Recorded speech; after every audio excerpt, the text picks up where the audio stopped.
Hello बच्चों, कैसे हो। Welcome to my channel chemistry hub.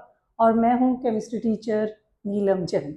आज जो हम इलेक्ट्रोलिसिस में से इलेक्ट्रोप्लेटिंग टॉपिक को उठा रहे हैं बेटा, ये बहुत इंपॉर्टेंट टॉपिक है कि इसकी हमारी डे टू डे लाइफ में इंपॉर्टेंस बहुत ज़्यादा है। अब इसमें आज हमने कौन कौन से टॉपिक कवर करने हैं। एक तो है कि इलेक्ट्रोप्लेटिंग होती क्या है, हम इसको क्यों करना चाहते हैं, ठीक है ना, ये पता होना चाहिए बच्चे को कि क्यों इलेक्ट्रोप्लेटिंग करते हैं। एंड थर्ड, अगर इलेक्ट्रोप्लेटिंग करनी है तो फिर उसके लिए क्या कंडीशंस हमें चाहिए। तो ये पहले समझो कि इलेक्ट्रोलिसिस में इलेक्ट्रोप्लेटिंग होती क्या है, फिर सेकंड कि हमें ये क्यों करनी चाहिए, एंड थर्ड इसके लिए क्या कंडीशन चाहिए। तो इलेक्ट्रोप्लेटिंग का बेटे मतलब क्या है कि जब हम कभी भी कोई सुपीरियर मेटल को डिपॉजिट करते हैं on the surface of inferior metal. कभी भी कोई बहुत अच्छी मेटल जैसे गोल्ड हो गया, सिल्वर हो गया, या फिर निकल, क्रोमियम, ये मेटल्स को हम किसी बहुत इंफीरियर क्वालिटी के ऊपर डिपॉजिट कर दे बाय पासिंग इलेक्ट्रिसिटी। अब इंफीरियर मेटल कौन सी हो सकती है, आयरन एंड कॉपर। अब इसकी डेफिनेशन क्या हो गई, the process of depositing a thin layer of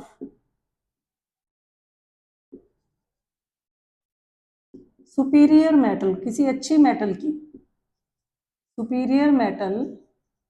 और वो सुपीरियर मेटल कौन कौन सी हो सकती है, निकल, chromium, gold and silver, on A inferior metal. अब इंफीरियर मेटल में हमने या तो आयरन लेना है या कॉपर, बाय पासिंग इलेक्ट्रिसिटी या बाय यूजिंग इलेक्ट्रिसिटी। इलेक्ट्रिसिटी को यूज करके अगर हम कोई बहुत ही अच्छी मेटल को किसी खराब मेटल के ऊपर डिपॉजिट कर दें तो फिर हम इसको बोल देते हैं कि इलेक्ट्रोप्लेटिंग करते हैं। अब इसका क्या रीजन है, क्यों करना चाहते हैं बेटे हम लोग। तो दो इसके रीजन है अपने पास, reasons for electroplating.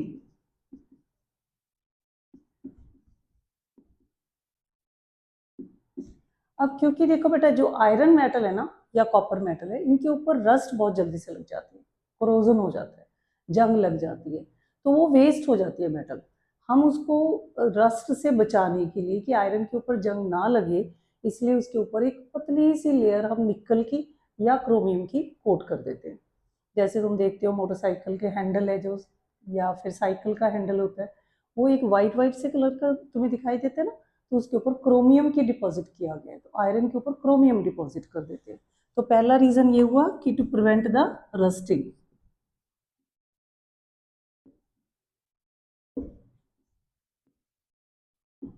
Rusting of iron भी हो सकती है एंड कॉपर। दूसरा, हम आयरन के तो जेवर बना के नहीं डाल सकते ना बेटा, या कॉपर के कोई भी ज्वेलरी बना के हम नहीं डालते हैं, वो अच्छी नहीं लगती। अब इतनी महंगी हो चुकी है गोल्ड कि हम प्योर गोल्ड के भी जेवर नहीं बना सकते। तो फिर क्या करते हैं, ले हम कॉपर का ही लेते हैं, जो भी ज्वेलरी है वो कॉपर की बना लो, और उसके ऊपर एक बहुत पतली सी लेयर गोल्ड की लगा दो, कितना सस्ता बन जाएगा जेवर। तो ये एक बहुत अच्छा मेथड है कि हमने थोड़ी सी कॉस्ट में ही बहुत बढ़िया सी एक देखने दिखने में जो बहुत अच्छी लगे, कि उसकी अपीयरेंस अच्छा करना है। और आजकल बड़ी इमिटेशन वाली ज्वेलरी आती है बेटा, देखने में ऐसा लगता है गोल्ड की ज्वेलरी है पर वो नहीं है। तो ठीक है, हमने तो शादी मैरिज वगैरह पे पहननी होती है, तो उस वक्त हम इमिटेशन वाली ज्वेलरी पहन लेते हैं, तो उससे हमारी कॉस्ट भी कट हो जाती है और देखने में भी अच्छा लगता है। तो इसकी अपीयरेंस बढ़ाने के लिए, to increase the appearance of jewelry and to cut the cost, उसका कॉस्ट भी कम करने के लिए और उसकी अपीयरेंस भी बढ़ाने के लिए। तो बना लो, चाहे तुम लोहे का ही आयरन का जेवर बना लो, उसके ऊपर एक पतली सी लेयर चांदी की चढ़ा दो, तो ये भी बहुत एक अच्छा मेथड है। तो इलेक्ट्रोप्लेटिंग हम पर्पसफुली दो रीजंस के लिए करते हैं, एक तो आयरन और कॉपर पे जंग ना लगे इसलिए इलेक्ट्रोप्लेटिंग की जाती है, और दूसरा है कि वो देखने में अच्छी लगे और उसकी कॉस्ट कम हो जाए, वरना हम किसी इंफीरियर क्वालिटी के लिए जेवर और उसके ऊपर बस एक पतली सी लेयर चढ़ा दो, ठीक है ना। अब इसके लिए कुछ कंडीशंस चाहिए बेटा, वो कंडीशन होनी बहुत जरूरी है और सारे तुम्हें अच्छे से समझ आनी चाहिए, क्योंकि एग्जाम में कोई भी कंडीशन के ऊपर क्वेश्चन बना के डाल देते हैं कि अगर इलेक्ट्रोप्लेटिंग कर रहे हो तो सबसे पहला पॉइंट ये है कि जिस मेटल के ऊपर तुमने इलेक्ट्रोप्लेटिंग करनी है, जैसे मान लो कि मेरे पास एक आयरन का स्पून है। अब आयरन के स्पून से हम खाना खाना पसंद नहीं करेंगे कि लोहे का चम्मच है, किसी गेस्ट भी कोई आए अपने घर में तो अपन लोहे के चम्मच से थोड़ा ना उसको खाना खिलाने के लिए देंगे, तो फिर गोल्ड का भी लेके आना बड़ा मुश्किल है। तो उसी स्पून को अगर हम गोल्ड जैसा दिखने लगे कि वो गोल्ड का ही बना हुआ है तो कितना अच्छा लगेगा, कि प्रेजेंटेबल भी कितना हो गया। तो उस चम्मच के ऊपर जो आयरन की चम्मच है वो बहुत ही अच्छी लगे, उस पर जो भी गोल्ड की डिपॉजिट हम कर रहे हैं वो यूनिफॉर्म हो, बिल्कुल एकदम प्लेन प्लेन सा गोल्ड उसके ऊपर चढ़े, ताकि किसी को पता ही ना लगे कि सिर्फ एक थिन लेयर है, ऐसे लगे पूरा का पूरा स्पून ही गोल्ड का बना हुआ है। तो इसके लिए सबसे पहले जो भी ये स्पून है आयरन की, हम इसको बोलते हैं कि जो मेटल हमने जिस मेटल के ऊपर ये कोट करना है, जिस आर्टिकल के ऊपर मेटल को कवर करना है, वो आर्टिकल बिल्कुल क्लीन होना चाहिए। तो अब इसमें कंडीशंस आ गई, conditions for conditions for electroplating.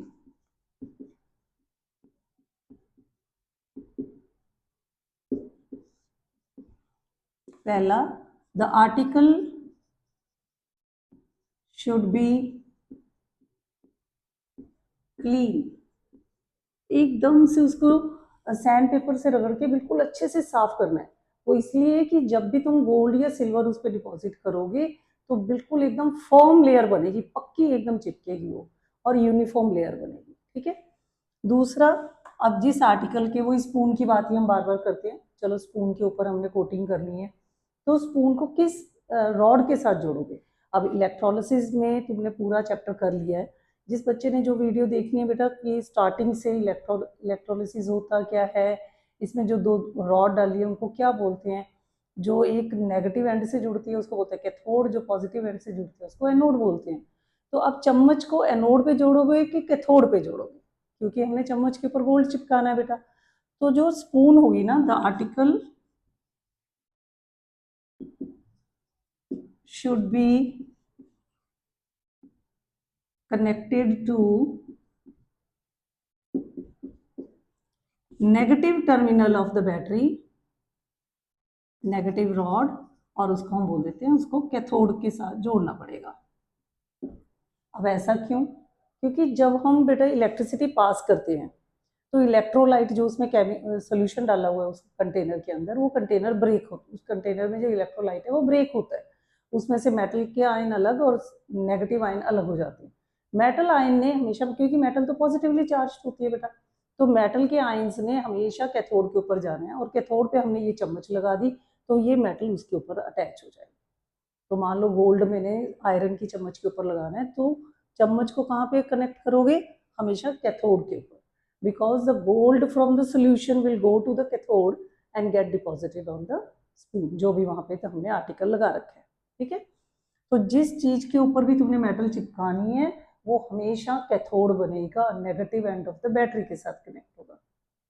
And third, अब मान लो कि मैंने गोल्ड चिपकाना है, तो गोल्ड में किधर लगाऊंगी बेटा, गोल्ड हमेशा पॉजिटिव टर्मिनल के साथ लगेगा, और वो पॉजिटिव टर्मिनल अपना बनता है anode. The metal to be deposited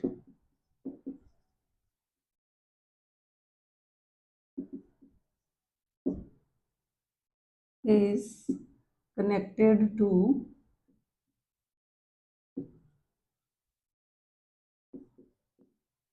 positive terminal of the battery, positive rod, और वो पॉजिटिव रॉड अपनी होती है एनोड। अब अगर मैंने गोल्ड को ही डिपॉजिट करना है तो थोड़ा सा गोल्ड का पीस लेके वो हम एनोड के साथ जोड़ देंगे। अब ये गोल्ड जो होता है एनोड के ऊपर लगातार अपने इलेक्ट्रॉन लूज कर करके इलेक्ट्रोलाइट में आ जाता है, और इलेक्ट्रोलाइट से फिर ये कैथोड पे जाके डिपॉजिट हो जाता है, ठीक है। देन फोर्थ, इसके अंदर सॉल्यूशन कौन सा लोगे, इलेक्ट्रोलाइट कैसा होना चाहिए, जिस मेटल को तुम डिपॉजिट करना चाहते हो उसी मेटल के साथ का इलेक्ट्रोलाइट होना चाहिए। जैसे गोल्ड डिपॉजिट करनी है तो गोल्ड का ही इलेक्ट्रोलाइट बनेगा, सिल्वर डिपॉजिट करनी है तो सिल्वर का इलेक्ट्रोड बनेगा। अब अगर तुम सिल्वर का डिपॉजिट कर रहे हो तो सिल्वर वाली कोई ना कोई कंपाउंड लेना पड़ेगा, निकल डिपॉजिट करना है तो निकल वाला कंपाउंड लेना पड़ेगा। तो हमेशा इलेक्ट्रोलाइट वो होता है जो कि उसके अंदर वो आयंस हों जो एनोड के ऊपर भी है, ठीक है ना। जिस मेटल को तुमने डिपॉजिट करना है उस मेटल के जैसा ही उसके अंदर आयंस होने चाहिए। और सेकेंड, जो ये इलेक्ट्रोलाइट होता है वो एक्वस सैचुरेटेड सोल्यूशन होना चाहिए। एक्वस का मतलब है कि उसमें पानी होना चाहिए, सैचुरेटेड का मतलब मैक्सिमम उसके अंदर आयंस होने चाहिए। ये नहीं कि थोड़ा सा ही उसके अंदर कोई गोल्ड के उसमें कैटायंस है, फिर वो थोड़े से होगी तो चम्मच के किसी पोर्शन में डिपॉजिट होकर खत्म हो जाएंगे। तो इतने तो होने चाहिए ना कि लगातार वो वहाँ पे इलेक्ट्रोलाइट के थ्रू पास होके पूरी स्पून के ऊपर एक थिन लेयर जमे। एंड नेक्स्ट इज कि इसमें आ गया अपना इलेक्ट्रोलाइट कैसा होना चाहिए था। अब इलेक्ट्रोलाइट के अंदर हमें थोड़ा सा एसिड डालना पड़ता है,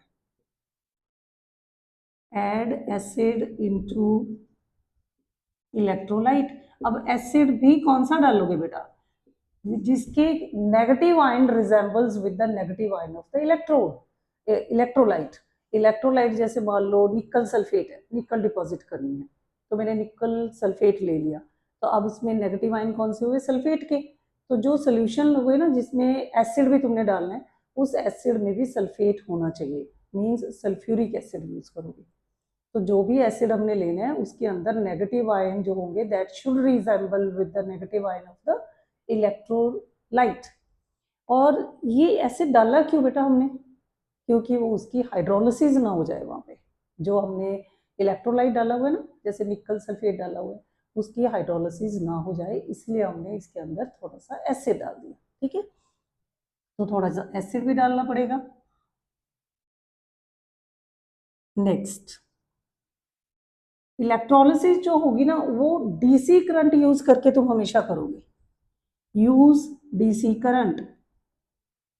अब ये ऐसा क्यों किया हमने बेटा, डीसी करंट का मतलब है कि उसमें उसके अंदर जो जहां हमने स्पून अटैच की हुई है ना वो हमेशा कैथोड बना रहे, और जहाँ गोल्ड का छोटा सा पीस लगाया वो एनोड बना रहे।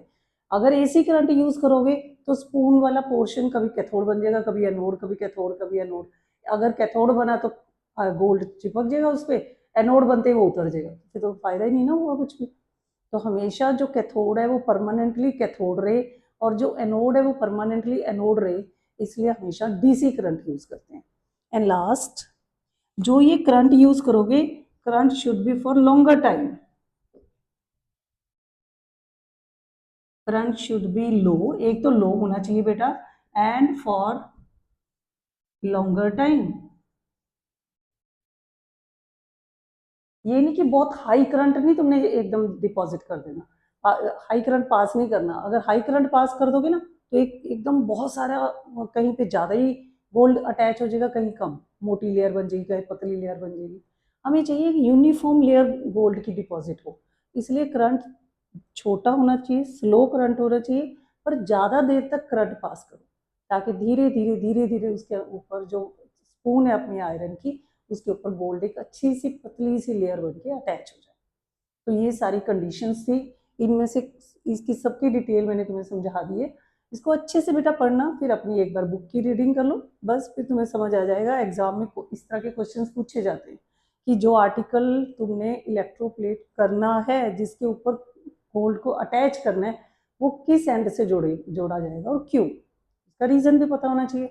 और इसमें करंट कौन सा पास करते हैं, करंट फास्ट होना चाहिए कि स्लो होना चाहिए, करंट हाई होना चाहिए, लो होना चाहिए, डीसी होना चाहिए, एसी होना चाहिए। तो ये सारे क्वेश्चंस एग्जाम में पूछे जाते हैं। तो आज अपना ये इलेक्ट्रोप्लेटिंग का टॉपिक मैंने पहले ही वाला कवर किया है, जिसमें अपन इसमें 3 चीज़ें कवर कर ली। एक तो इसकी डेफिनेशन, सेकेंड इसका रीज़न किस लिए हम करना चाहते हैं इलेक्ट्रोप्लेटिंग, एंड लास्ट की इसकी कंडीशंस क्या है। अब जो नेक्स्ट वीडियो में बनाऊंगी उसमें हम इसके एग्जाम्पल्स करेंगे कि कोई बताओ जहाँ पे इलेक्ट्रोप्लेटिंग कर ले, ठीक है ना। तो एक निकल को डिपॉजिट करके हम बनाएंगे वीडियो, दूसरा उसी के अंदर सिल्वर को डिपॉजिट कैसे। तो अगर इसको वीडियो को अच्छे से देखो, अगर तुम्हें वीडियो अच्छी लगी तो इसको लाइक करना, शेयर करना, सब्सक्राइब करना। Thank you.